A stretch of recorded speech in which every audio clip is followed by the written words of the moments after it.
अस्सलाम वालेकुम दोस्तों, प्यारे दोस्तों। आज की इस वीडियो में मैं आपको 7 बेवकूफ़ औरतों का किस्सा सुनाने वाली हूँ। इस किस्से को शायद आपने बचपन में भी सुना हो। तो चलिए दोस्तों शुरू करते हैं। एक गांव में 7 औरतें रहती थी और वो सातों औरतें सारा दिन चरखे पर काम करती रहती। जब उनके पास बहुत सारा सूत इकट्ठा हो गया तो सबने मिलकर राय बना ली और सोचा क्यों ना इस सूत को शहर ले जाकर बेचा जाए। मगर सारी औरतें पर्दे वाली थी, इसीलिए उन्होंने सोचा कि रात के समय निकला जाए और इसे बेचा जाए। और जब एक रात वो सारी औरतें शहर की तरफ पहुंची तो पहुंचते पहुंचते उन्हें रात हो गई। वहां कश्त के सिपाही पहरा दे रहे थे। उन्होंने जब देखा कि 7 औरतें सर पर गठरी रखे इधर ही चली आ रही हैं तो वो समझ गए कि ये चोर हैं और उसने ललकारा, कौन हो तुम और कहां से आ रही हो। तब औरतें डर गई और घबराहट के मारे उन्होंने कोई जवाब नहीं दिया। फिर सिपाही ने करीब आकर पूछा, तुम कौन हो और बोलती क्यों नहीं, और ये गठरियां किस चीज़ की हैं। तब उनमें से एक औरत ने घबराते हुए जवाब दिया, भाई इसमें सूत है और ये गठरियां ले जाकर हम शहर बेचने जा रहे हैं। तब सिपाही ने कहा, झूठ बोलकर मुझे बेवकूफ़ ना बनाओ। आधी रात गए कौन सा बाजार खुला है जो तुम शहर बेचने जा रही हो। जरूर ही तुम कहीं से चुरा कर लाई हो। इसके बाद सारी औरतें गिड़गिड़ाकर सिपाही से माफ़ी मांगने लगी और छोड़ने की विनती करने लगी। मगर उसने उन औरतों की एक ना सुनी और सारी 7 औरतों को दरोगा के पास लेकर गया। मगर दरोगा साहब उस वक्त नींद में थे और उन्होंने कह दिया कि इन 7 औरतों को हवालात में बंद कर दो। इसके बाद सिपाही ने सारी औरतों को हवालात में बंद कर दिया। हवालात में काफ़ी अंधेरा था और वहाँ पर एक खिड़की थी जो बरामदे में खुलती थी और उस खिड़की से दरोगा जी दिखाई दे रहे थे। वो सारी औरतें परेशान हो गई और आपस में बातें करने लगी। चलो री अपन तो कोई किस्सा सुनाते हैं, वैसे भी इस तरह परेशान होने से तो कुछ ना होगा। इसके बाद सारी औरतें अपनी अपनी ज़िंदगी का किस्सा सुनाने बैठ गई। फिर एक ने अपना किस्सा सुनाना शुरू किया। वो बताने लगी कि जब मेरी शादी हुई तो ना तो मेरी कोई ननद थी और ना ही सास। घर में मैं और मेरे शौहर अकेले दोनों ही थे। और जब मेरी शादी हुई तो मेरे शौहर ने मुझे बहुत सारे गहने बनवा कर दिए और कहा कि इन गहनों को हिफाजत से रखना, क्योंकि जिसके यहाँ मैं काम करता हूँ वो बड़ा ही जालिम है। तो अगर वो मुझे काम से निकाल देगा तो मैं ये गहने बेचकर एक दुकान खोल लूँगा। इसके बाद मैंने उनसे कहा, अजी आप चिंता ना करें। फिर कुछ वक्त बाद मैंने एक बकरी पालनी शुरू कर दी जिसका नाम मैंने तोपू रखा। हमेशा से ही मेरी आदत थी कि जब भी मैं खाना खाती तो पहले अपने शौहर को खाना खिलाती, उसके बाद ही मैं खुद खाना खाती। मगर एक दिन जब मेरे शौहर को आने में देरी हो गई और मुझे जोरों की भूख लगने लगी तो मैंने तोपू से पूछा, क्या तुम खाना दे आओगी। तो तोपू ने गर्दन हिलाई और हामी भरी। इसके बाद मैंने सोचा कि तोपू खाना दे आएगी। फिर मैंने तोपू को अच्छे से नहलाया, उसके बालों में कंघी की और उसे अच्छे से तैयार किया और उसके बाद अपना सारा गहना उसे पहनाकर उसे दुपट्टा ओढ़ा दिया। इसके बाद तोपू बिल्कुल एक औरत की तरह लग रही थी। इसके बाद मैंने एक डब्बे में खाना पैक किया और उसमें रस्सी बांधकर तोपू के गले में लटका दिया और अपने शौहर को खाना देने के लिए भेज दिया। मगर थोड़ी देर बाद मेरे शौहर हड़बड़ाते हुए घर में आए और कहने लगे, अरे आज तो आने में देरी हो गई, जल्दी से खाना ले आओ, बड़ी भूख लगी है। इसके बाद मैंने उनसे कहा, क्या आप मेरे साथ मजाक तो नहीं कर रहे, खाना तो मैंने कब का भिजवा दिया है। इसके बाद वो कहने लगे, खाना भिजवा दिया, किसके हाथ भिजवा दिया। इसके बाद मैंने उन्हें बताया कि तोपू को मैंने खाना देकर भेजा था। इसके बाद मेरे शौहर कहने लगे, तोपू कौन तोपू। तो मैंने बताया कि हमारी बकरी तोपू, उसके साथ मैंने खाना भिजवाया था। फिर वो मुझे डांटने लगे, क्या तुम पागल हो, क्या तुम्हें जरा भी अकल नहीं, किसी जानवर के साथ मेरे लिए खाना भिजवा दिया। फिर मैंने उन्हें बताया कि तोपू को मैंने इंसान बनाकर भेजा था। तो उन्होंने मुझसे पूछा, वो कैसे। फिर मैंने उन्हें बताया कि मैंने तोपू को अच्छे से नहलाया, उसकी कंघी की और उसे अपना सारा गहना पहनाकर उसे इंसान बनाया, ताकि जब वो आपकी कचहरी में पहुँचे तो लोग आपका मजाक न बनाएं। और आपकी शान में इजाफा हो। इसके बाद मेरे शौहर गुस्से में आ गए और पहले तो टोपू को ढूंढने बाहर चले गए। गली के हर इंसान से टोपू के बारे में पूछा, मगर कुछ मालूम ना हुआ।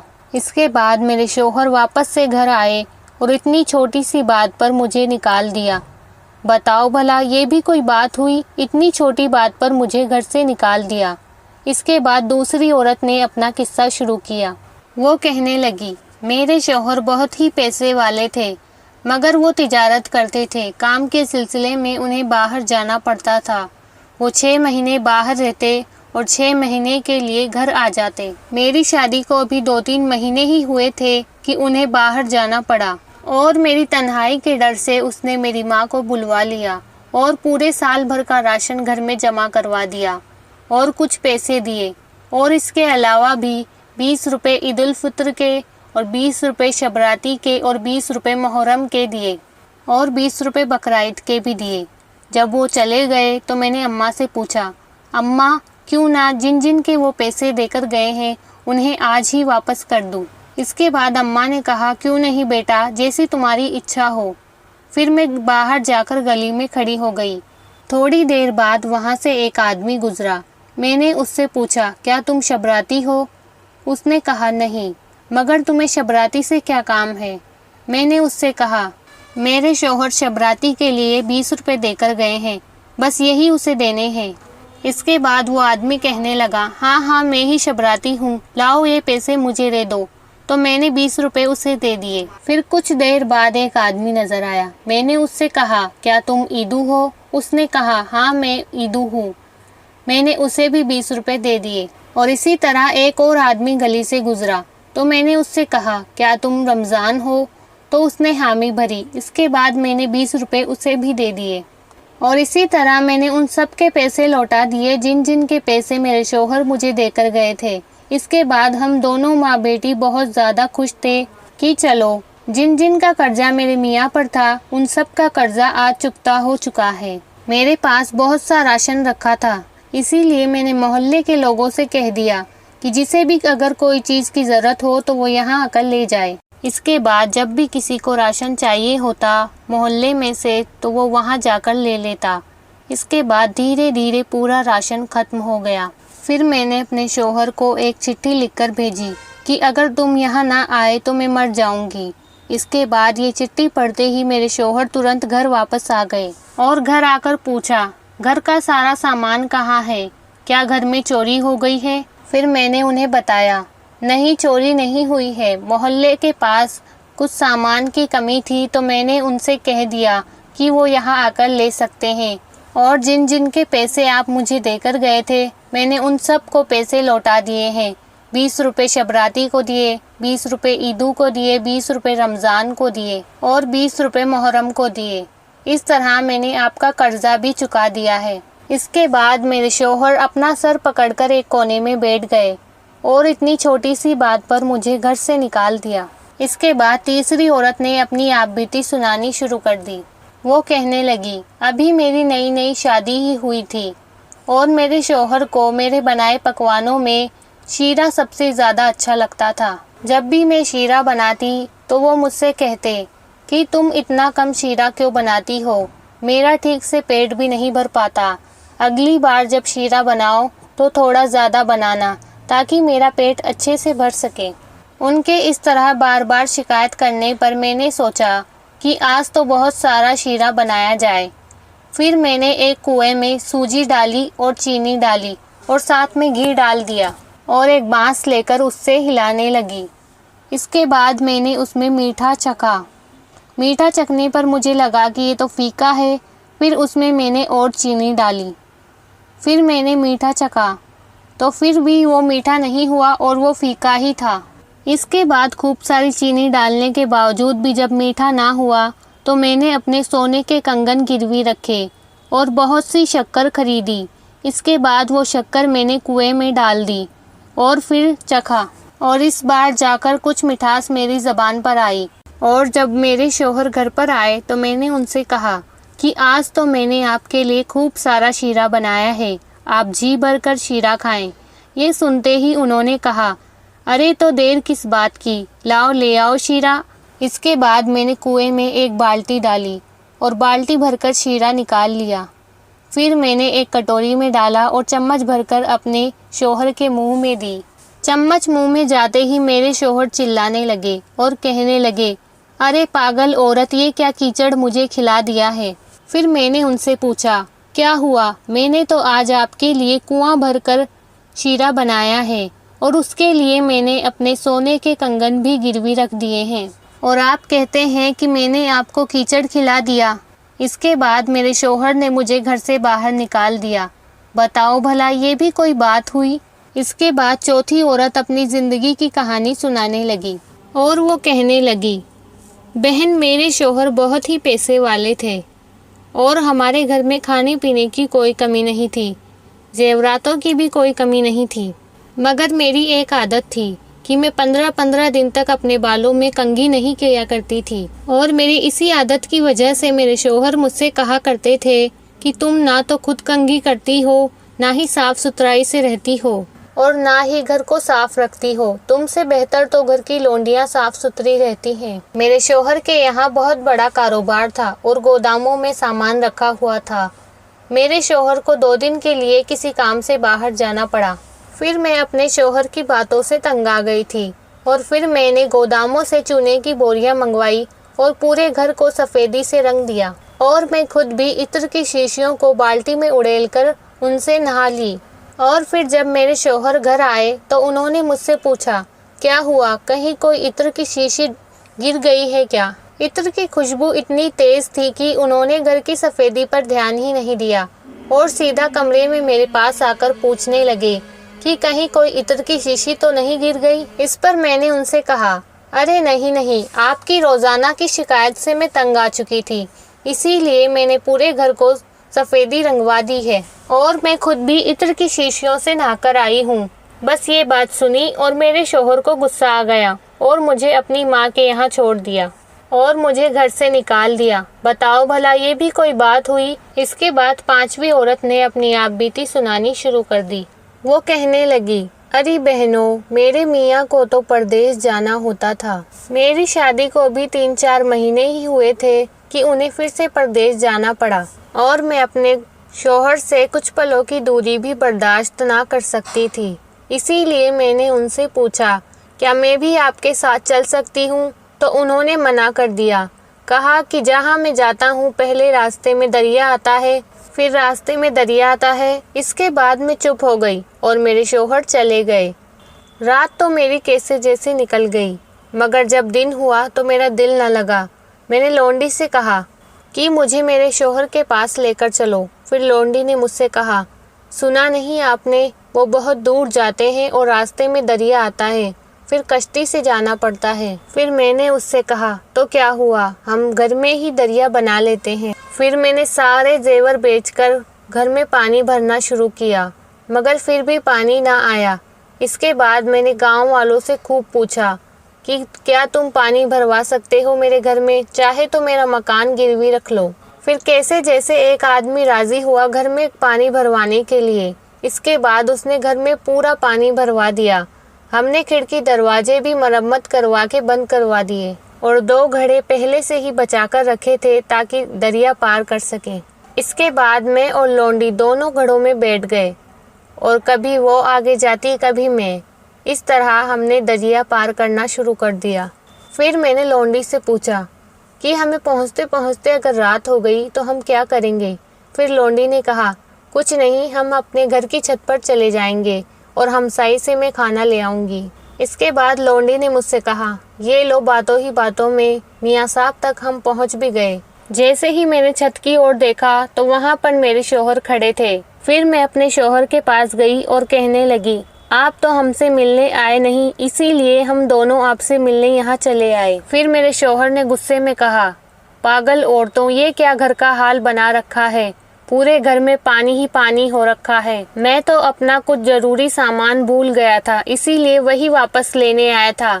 देखा तो यहाँ खिड़की दरवाजे ही नहीं थे, इसीलिए मुझे छत से यहाँ आना पड़ा। इसके बाद मेरे शौहर ने लौंडी को तो खूब मारा और उसके बाद मुझे घर से निकाल दिया। इसके बाद छठी औरत ने अपना किस्सा सुनाना शुरू कर दिया। वो कहने लगी, बहन अभी मेरी शादी को कुछ महीने ही हुए थे और रमज़ान चल रहा था, तो मेरे शौहर ने मुझसे कहा, मैंने कई लोगों यहाँ इफ्तारी की है, तो आज मैं चाहता हूँ रमज़ान के आखिरी रमज़ान में मैं उन सबको इफ्तारी करवाऊँ और मैं चाहता हूँ कि आखिरी रोज़े के दिन उन सबको दावत पर बुलाऊँ। फिर मैंने कहा, जी ठीक है। उन्होंने मुझसे कहा, तुम कुछ मत करना, बावर्ची सब खाना बना देंगे, बस तुम पकते ही निकलवा कर भेज देना। इसके बाद मैंने उनसे कहा, आप चिंता ना करें, आप जैसा चाहते हैं वैसा ही होगा। फिर सुबह होते ही मैं काम पर लग गई और अच्छे अच्छे पकवान बनाने शुरू हुए। मैंने तरह तरह के पकवान बनवाए और किस्म किस्म के शरबत बनवाए। और जब शाम होते होते मेहमान आने शुरू हुए तो मैं छत पर बैठकर गिनने लगी। फिर जब 40 से ज़्यादा मेहमान आने लगे तो मुझे गुस्सा आया कि एक बार कहने पर ही सारे के सारे यहाँ आ गए। फिर शाम को जब सबने रोज़ा खोला तो किस्म किस्म के शरबत पिए और अच्छे अच्छे पकवान खाए। इसके बाद सबके सब नमाज पढ़ने के चले गए। जब सब नमाज पढ़ने चले गए थे तो मैंने सोचा, कहीं किस्म किस्म के शरबत पीकर और इतने पकवान खाकर इन सब की तबीयत ना खराब हो जाए और मेरे मियाँ की बेइज्जती ना हो जाए। इसीलिए मैंने सारे पकवान छत से नीचे गिरवा दिए और खाने को कुछ भी बाकी ना छोड़ा।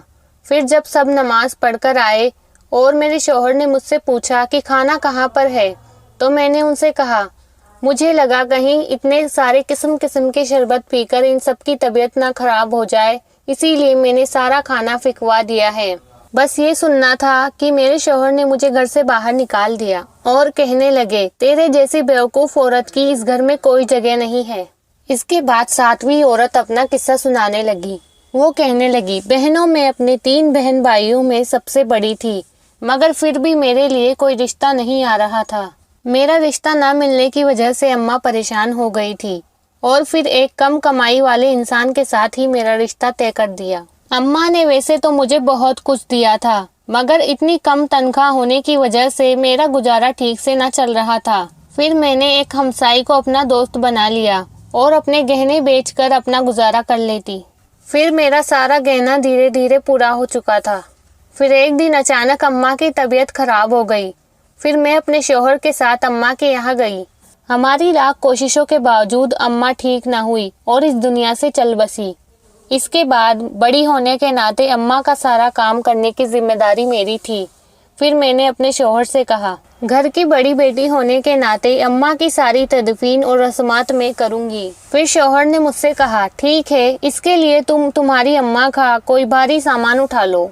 इसके बाद मैंने 5000 रुपये उधार ले लिए और पूरी रस्मात को शानो शौकत के साथ पूरा कर दिया। इसके बाद सब सो गए तो मैं अपने शौहर को अपनी अम्मा के कमरे में लेकर गई और कहा, देखो ये अम्मा का वो पत्थर है जिस पर अम्मा नमाज पढ़ती थी। तुम्ही ने कहा था कि अम्मा की कोई भारी चीज़ उठा लो, तो मैंने ये भारी चीज़ उठा ली। इससे भारी चीज़ मुझे कोई नहीं दिखी। इसके बाद मेरा शौहर सर पकड़कर बैठ गया और जाते वक्त मुझे जंगल में कहीं छोड़ दिया ताकि मैं भटकती रहूं और अपने शौहर तक कभी ना पहुंच पाऊं। उन 7 औरतों को बातें करते करते पूरी रात गुजर गई थी और सुबह हो चुकी थी। इसके बाद दरोगा जी ने उन्हें छोड़ दिया, क्योंकि रात भर दरोगा जी ने औरतों की बातें सुन ली थी। क्योंकि दरोगा जी अब जान चुके थे कि इन 7 औरतों से ज्यादा बेवकूफ़ और कौन होगा जो पहले से ही अपना माल लुटा चुकी हैं। इसके बाद वो 7 औरतें हवालात से निकलते ही शहर की तरफ चल दी और वहां जाकर अपनी अपनी गठरियों के सूत बेच दिए और फिर वापस अपने गांव आ गई। तो दोस्तों, ये थी 7 बेवकूफ़ औरतों की कहानी। उन 7 औरतों ने खुद ही अपने पैर पर कुल्हाड़ी मार ली थी अपनी बेवकूफ़ी की वजह से। दोस्तों, उम्मीद करती हूँ कि आज आपको ये 7 औरतों का किस्सा पसंद आया होगा। अगर आपको वीडियो अच्छी लगे तो वीडियो को एक लाइक ज़रूर करें। ऐसी और वीडियोस देखने के लिए हमारे चैनल को सब्सक्राइब करें और बेल आइकन को प्रेस करें ताकि आने वाली वीडियो की नोटिफिकेशन आपको मिलती रहे। अब हम आपसे मिलते हैं अगली किसी वीडियो में। अस्सलाम वालेकुम व रहमतुल्लाहि व बरकातुहू।